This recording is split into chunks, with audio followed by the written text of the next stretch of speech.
Hello students, how are you all. Welcome back to my YouTube channel. My name is Rafaqat. जैसा कि आप सभी को पता है, लास्ट वाली वीडियो में एक्सरसाइज 4.3 का इंट्रोडक्शन ले चुके थे और उसके अंदर फर्स्ट सेकंड क्वेश्चन कंप्लीट कर चुके थे। आज के इस वीडियो में लेने वाले हैं बच्चों क्वेश्चन नंबर 3, 4 और 5। तो इनको स्टार्ट करने से पहले बच्चों आपको यहाँ पर कुछ बेसिक को समझना पड़ेगा ताकि आप इस क्वेश्चन को इजीली सॉल्व कर सकें। तो देखिए बच्चों, यहाँ पर दो बातें आपको याद रखना है। पहली बात जो है वो ये है कि जब आप किसी डिटर्मिनेंट्स के या तो किसी रो के एलिमेंट ले लो या फिर किसी कॉलम के एलिमेंट ले लो और आप उन्हें उन्हीं रो के कोफैक्टर से अगर मल्टीप्लाई कर देते हो तो जो रिजल्ट आता है डिटर्मिनेंट्स का वो डिटर्मिनेंट्स की वैल्यू के बराबर होता है। क्या होता है बच्चों? डिटर्मिनेंट्स की वैल्यू के बराबर। जैसे कि देखना, एग्जांपल लेता हूं मैं। यहाँ पर मैंने एक डिटर्मिनेंट्स लिया जैसे 1, 2, 3 और 4।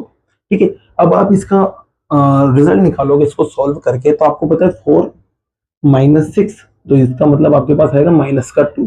ये डिटर्मिनेंट्स की वैल्यू आ गई।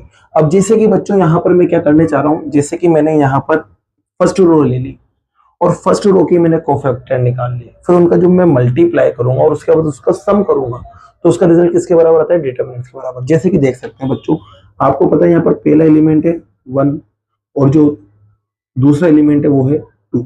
अब चलिए मैं कोफैक्टर भी निकालता हूँ इनका। जब इनका कोफैक्टर निकालूंगा मैं यहाँ पर, तो इस रो और इस कॉलम को छुपा लूंगा तो आएगा कोफैक्टर आपके पास 4।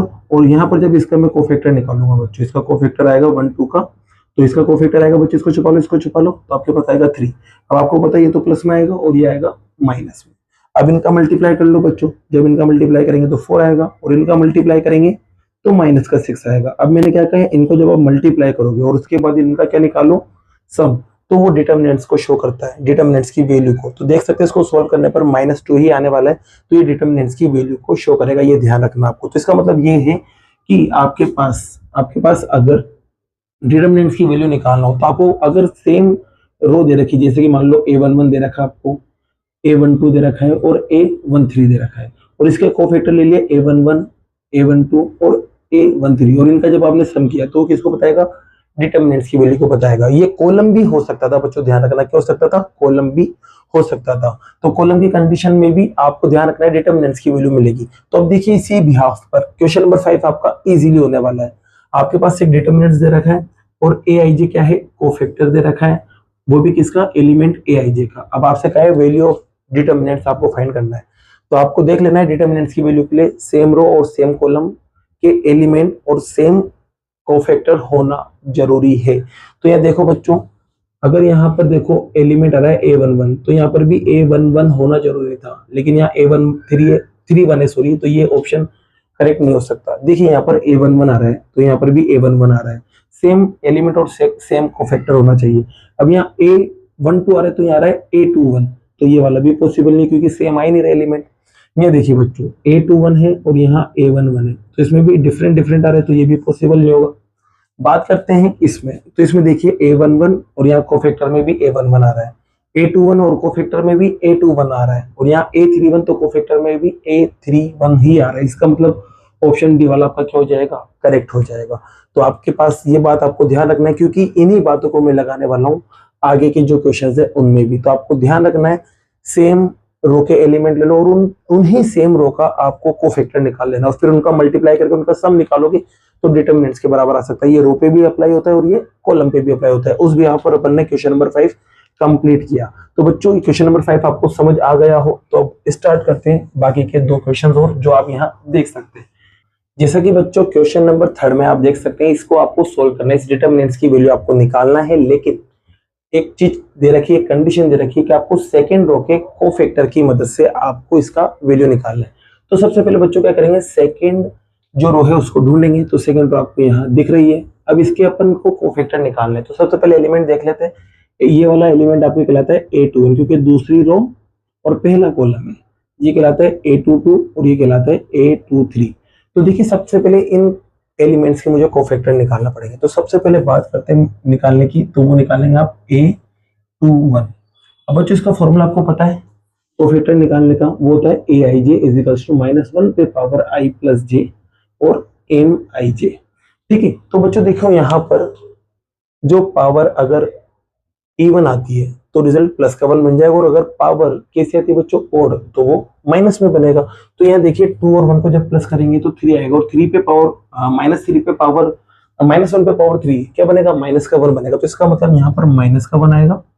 ऐसी A22 जब आप निकालेंगे तो यहाँ प्लस का 1 आएगा, और जब आप A23 निकालेंगे बच्चों तो यहाँ पर आपके पास आएगा माइनस।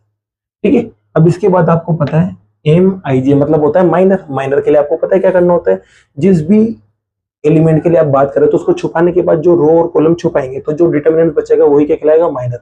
तो जैसे कि बात करते हैं A21 की, तो इस कॉलम और इस रो को छुपा लो, तो ये आपके पास बचा हुआ है।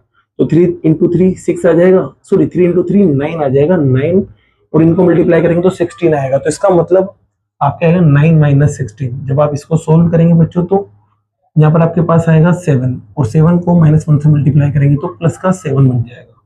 इसी देखिए बच्चों यहाँ पर बीच वाले को छुपाएंगे, इसको और इसको छुपा लेते हैं, तो 15 - 8 आपके पास बनेगा। 15 - 8 जब आप इसे सोल्व करेंगे तो बच्चों 7 आएगा। फिर बात करते हैं इसकी, तो आप इसके लिए इसको छुपाएंगे तो ये कॉलम गया, ये रो गई, तो ये दोनों बचे, ये दोनों बचे। तो 5 को 2 से इंटू करेंगे 10 -3 1 जा 3, सोल्व करेंगे बच्चों तो आपके पास आएगा -7, क्योंकि यहाँ 7 बचेगा और यहाँ -7। अब मुझे डिटर्मिनेंट्स निकालना है, तो डिटर्मिनेंट्स निकालने के लिए बच्चों ये जो कोफैक्टर आपने निकाले इन्हीं के एलिमेंट्स इनको मल्टीप्लाई करना है, फिर प्लस कर लेना है, तो आपको डिटर्मिनेंट्स की वैल्यू मिल जाएगी। तो इसके लिए बच्चों मुझे A21 को A21 से मल्टीप्लाई करना पड़ेगा, A22 को A22 से मल्टीप्लाई करना पड़ेगा, फिर A23 को छोटे वाले A23 मतलब एलिमेंट को ले रहे हैं अपन, फिर उसके बाद उसके कोफैक्टर 23 से मल्टीप्लाई करना पड़ेगा, फिर प्लस करना पड़ेगा, जिससे आपको डिटर्मिनेंट्स मिल जाएगा। तो देखिए बच्चों यहाँ पर A21 वहां देख सकते हैं 2 है, A22 आप देख सकते हैं तो 0 है, और A23 देखेंगे तो यहाँ 1 है। बच्चों यहाँ पर मल्टीप्लाई करें 2 1 से, तो 2 1 आपके पास 7 है प्लस का साइन। A22 आप देख सकते हैं यहाँ पर भी आपके पास 7 है और फिर प्लस का साइन। यहाँ जब आप देखेंगे तो बच्चों क्या दिखेगा, -7। अब आप यहाँ सोल्व करिए, तो यहाँ सोल्व करेंगे तो बच्चों आएगा आपके पास 14, यहाँ पर आएगा 0 और यहाँ पर आएगा -7। जब आप सोल्व करेंगे तो 7 आपका रिजल्ट आएगा, और यही आपका क्या है बच्चों, करेक्ट आंसर है। तो इसको नोट कीजिए, फिर लेते हैं नेक्स्ट क्वेश्चन को। जैसा कि बच्चों क्वेश्चन नंबर 4 आप यहाँ देख सकते हैं, इसके अंदर भी आपको कोफैक्टर निकालना है, वो भी थर्ड कॉलम के। फिर उसके बाद आपको डिटर्मिनेंट सोल्व करना है। तो देखिए बच्चों कोफैक्टर निकालना पड़ेंगे थर्ड कॉलम के। तो आपको पता है बच्चों थर्ड कॉलम ये रहा, इसको बोलते हैं बच्चों अपन A13, क्योंकि पहली रो और थर्ड कॉलम है। फिर इसको बोलते हैं A23 और इसको बोलते हैं A33, क्योंकि तीसरी रो तीसरा कॉलम। तो इसकी मदद से मुझे सोल्व करना है। तो सबसे पहले इसके कोफैक्टर निकालेंगे। तो बच्चों आपको पता है कोफैक्टर निकालने के लिए क्या करते हैं, अभी जस्ट मैंने बताया। अब देखिए डैड फटाफट कोफैक्टर निकालते हैं। सबसे पहले आपको निकालना है A31, फिर आपको निकालना है A23, फिर आपको निकालना है A33। ठीक है, इसको आपको सबसे पहले निकालना है। तो बच्चों देखो यहाँ पर प्लस का 1 आएगा, यहाँ पर माइनस का 1 आएगा और यहाँ पर प्लस का 1 आएगा, क्योंकि पावर इवन बनेगी, पावर ओड बनेगी और पावर इवन बनेगी। अब देखिए यहाँ पर क्या करना है, तो यहाँ पर आपको इसको छुपा लेना है और इसको छुपा लेना है। तो आपके पास z - y बनेगा। क्या बनेगा बच्चों, z - y। फिर ऐसे यहाँ पर देखते हैं, आपको इसको छुपाना है, तो इसके साथ जो कॉलम और रो है उसको गायब करेंगे, तो ऊपर के 2 नीचे के 2 बचे, तो आएगा z - x। क्या आएगा बच्चों, z - x। फिर इसके बाद यहाँ बात करें कहाँ पर, इस जगह, तो इसको छुपाएंगे तो ये दोनों गया, ये दोनों गए, तो आपके पास ये 4 बचेंगे, तो y - x आपके पास बन जाएगा। ठीक है, तो यहाँ पर बच्चों इसको जब आप सोल्व करेंगे तो ये रिजल्ट आपके आने वाला है। ठीक है, बस यहाँ माइनस आ जाएगा, वहां प्लस आ जाएगा। तो अब आपको क्या करना है बच्चों, A31 भी निकाल लेते हैं, A23 भी निकाल लेते हैं, और ये कैपिटल आएगा बच्चों ना, और A33 भी निकाल लेते हैं। तो आपको दिख रहा होगा वहां पर A33 तो आपके पास XY है, A23 आपके पास ZX है, वहां से देख सकते हैं, और A13 जो है, सॉरी 31 जो है आपके पास, A31 है बच्चों यहाँ पर, या 13 जो है यहाँ पर भी 13 लिखना पड़ेगा। A13 जो है वो कितना है आपके पास, YZ। ठीक है, अब आपको क्या करना है, डिटर्मिनेंट्स निकालने। तो डिटर्मिनेंट्स के लिए आपको पता है इन दोनों को मल्टीप्लाई करेंगे, मतलब A13 को A13 से आप मल्टीप्लाई कर लेंगे। फिर उसके बाद प्लस A23 को आप मल्टीप्लाई करेंगे किससे बच्चों, A23 से। फिर A33 से आप मल्टीप्लाई करोगे इसको, A33 को। अब आपको सब पता है, बस यहाँ वैल्यू रख दो। A13 आपके पास YZ है, और यहाँ पर A13 ये देखो यहाँ पर आपके पास आएगा Z - Y। ठीक है। अब देखिए बच्चों यहाँ पर ये माइनस है ना, तो ये माइनस यहाँ लगा दिया मैंने, क्योंकि प्लस माइनस माइनस बनेंगे तो माइनस लगा दिया। अब A23 आप देख सकते हैं जेड एक्स आएगा और यहाँ पर आएगा जेड माइनस एक्स। A33 आप देख सकते हैं वहां पर से एक्स वाई, उसको मल्टीप्लाई करना है वाई माइनस एक्स से।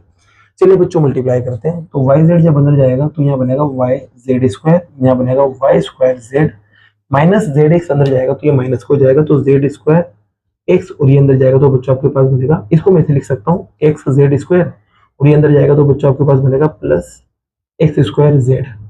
फिर एक्स वाई अंदर जाएगा बच्चों, तो एक्स वाई इसके पास जाएगा तो एक्स वाई स्क्वायर, और एक्स वाई अंदर जाएगा तो एक्स स्क्वायर वाई, ये आपके पास बनने वाला है। अब देखिए बच्चों यहाँ पर आप जेड स्क्वायर वालों को एक साथ ले लेते हैं और जेड पे पावर एक वालों को एक साथ ले लेते हैं, तो देखेंगे यहाँ पर अपन जेड स्क्वायर जो है इनको मैं एक साथ ले रहा हूँ, तो यहाँ पर मैं जेड स्क्वायर को बाहर निकालने जा रहा हूँ। तो जैसे जेड स्क्वायर को बच्चों मैंने बाहर निकाला, यहाँ बचेगा आपके पास y और वहां बचेगा माइनस का x। ठीक है बच्चों, अब ऐसे ही यहाँ पर भी देखो मैं z को बाहर निकालने जा रहा हूँ। क्या निकालने जा रहा हूँ? z को बाहर।